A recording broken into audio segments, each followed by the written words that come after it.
at different times in history, different societies will be based and emphasize different aspects of life.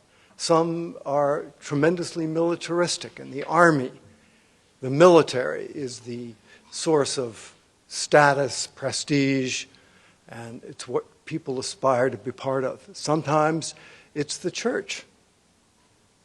You think of the Catholic Church, you think of Judaism, Islam. Sometimes it's literature. You think of the Renaissance. You think of periods really relatively recently when ideas and books, fiction, philosophy, all of these things were the highest form to which people aspired. And there are also times when business becomes sort of the king of kings. And I think that one thing that history shows is that, you know, the countries that keep their humanity best are those that never lose touch with art, literature, now it's film. And I don't need to go into any great detail because we've had a lot of discussion about it today, except to say that when you get to a very contentious question about the two most significant countries of the world today, China and the United States, that can be very fraught, very tense, a lot to disagree on because we have very different political systems and different values.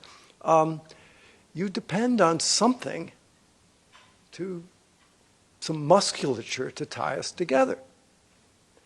And I want to end just to tell you one little experience that actually Hal and I and Ruth just witnessed in New York. We just had the 10th anniversary of our center. I won't belabor it. We had a wonderful group of Chinese and American musicians playing, and then we had a dinner. I invited the former president of Taiwan, Ma Ying-jeou, because I thought he's a very smart, scholarly, intelligent man who actually the Chinese on the mainland quite like. Much to my surprise, the day before he was supposed to come, and we were supposed to have our concert, we got a series of calls from the Chinese government saying, you cannot mention the word president. You cannot mention the words the Republic of China. Why? Because China and Taiwan are in a state of civil war. They have been for over half a century. I simply replied, noted. They kept persisting.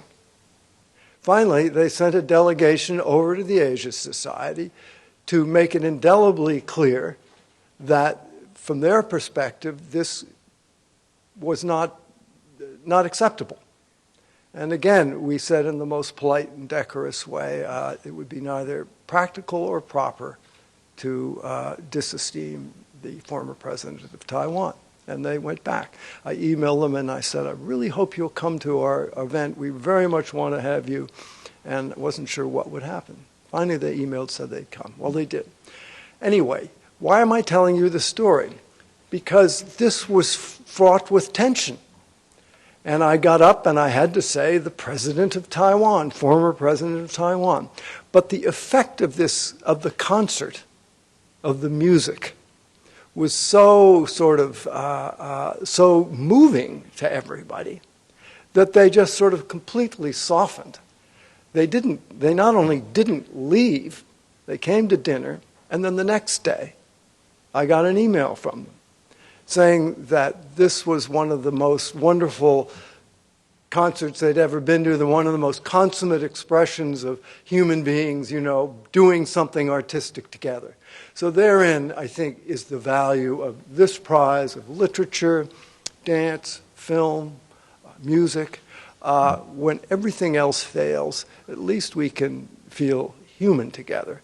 And to feel human together, we have to have humanistic enterprises that transcend diplomacy, policy, all of these other very sort of rigid, chilly enterprises in which we also have to engage as human beings.